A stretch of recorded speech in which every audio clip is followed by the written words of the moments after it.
Hello students, आज हम पढ़ेंगे समांतर श्रेणी प्रश्नावली 5.1 का क्वेश्चन नंबर 4 का तीसरा पार्ट। आपके पास प्रश्न नंबर 4 दिया हुआ है कि निम्न में से कौन एक एपी है। यदि यह एपी है तो सार्वंतर ज्ञात कीजिए और इसके आगे के प्रथम 3 पद ज्ञात कीजिए। तो देखो, आपके पास एक प्रश्न दिया हुआ है, इसको कैसे हल करेंगे। इसमें देखो a1 माइनस 1.0, 1.2, a2, a3 और a4। समझ गए। यहां पे देखो, सबसे पहले हम d ज्ञात करेंगे। जब हम d ज्ञात करते हैं, यदि d समान है तो यह एक AP होगा, यदि d समान नहीं है तो AP नहीं होगा।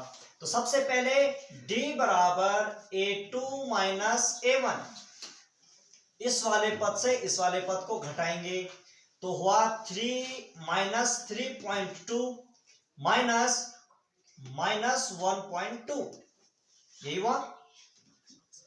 यहां पे देखो माइनस 3.2 माइनस माइनस का प्लस 1.2। देखो 3.2 बड़ा है कि छोटा है? बड़ा है, और 1.2 छोटा है। धन ऋण का ऋण ये घट रहा है, अर्थात 3.2 में से 1.2 घटाएंगे तो 2 में से 2 0, 3 में से 2 क्या 2.0 आ रहा है। कितना आ रहा है? और बड़ी संख्या का चिन्ह माइनस, तो माइनस 2.0, आप माइनस 2 लिख सकते हैं इसको, ठीक है। ऐसे ही अब डी, अगला डी देखेंगे, a3 में से a2 घटा के, तो a3 माइनस a2, a3 हमारे पास माइनस 5.2 माइनस a2 है माइनस 3.2, तो माइनस 5.2 माइनस माइनस का प्लस 3.2।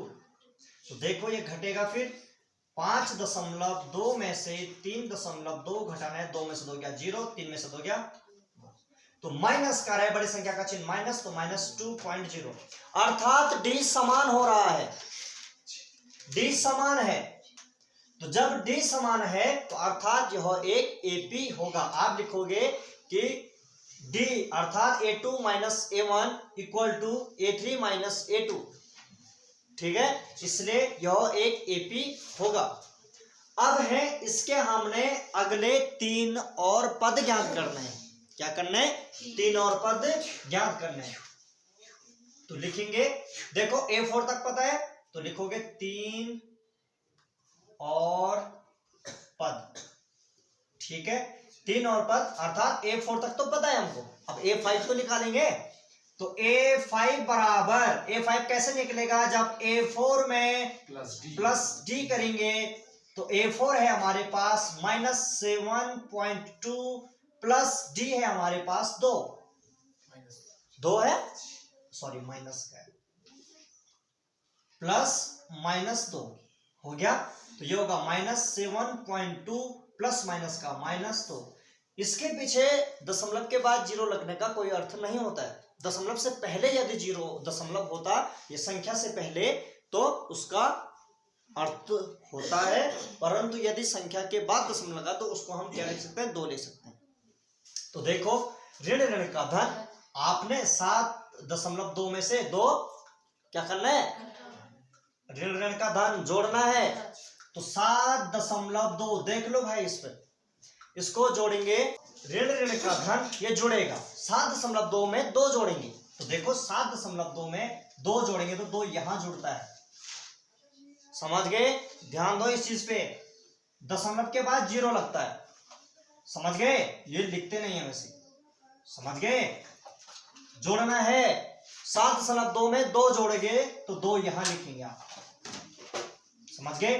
तो 2 का 2, दशमलव का दशमलव, 7/2, तो ये आ रहा है माइनस का ना, बड़ी संख्या का चिन्ह माइनस का 9.2। आ गया समझ में आ रहा है? ध्यान दे लो। a6 ज्ञात करेंगे तो a5 में d करेंगे, तो a5 है माइनस 9.2 प्लस d है हमारे पास माइनस 2, तो -9.2 प्लस माइनस का -2, अर्थात ऋण ऋण का धन जुड़ेगा, -9.2 में -2 जोड़ना है। 2 यहां लिखेंगे ना, समझ गए? दशमलव के बाद 9 बड़ा है, 9.2 और 9.2 में 2 जोड़ना है। क्या जोड़ना है? 2। तो 2 का 2 रहेगा, दशमलव का दशमलव, 9 में 2 जोड़ो 11। तो माइनस का, बड़ी संख्या का चिन्ह माइनस का 11.2, समझ गए? अब A7 ज्ञात करना है। क्या ज्ञात करना है? A7। तो A7 कैसे ज्ञात होगा? A6 plus D, A6 plus D।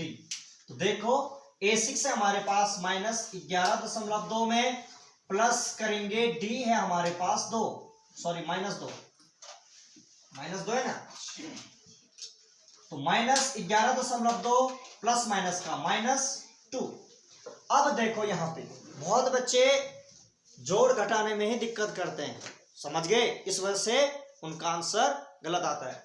तो देखो ऋण ऋण का धन ये जुड़ेगा, 11.2 में आपको 2 जोड़ना है, समझ गए? तो देखो 2 का 2, दशमलव का दशमलव और 11 2 13, तो 2 करे 3 और 1 का 1, तो 13.2 माइनस का 13.2।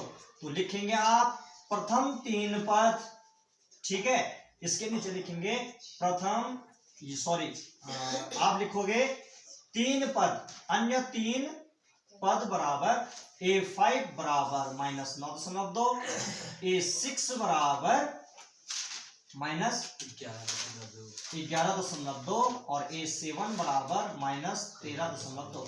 आप ऐसा करके इसको लिख के इसके बाद भी 3 पद, अन्य 3 पद भी लिख सकते हैं, ऐसे करके उसके बाद आंसर लिख दिया दीजिए, ठीक है?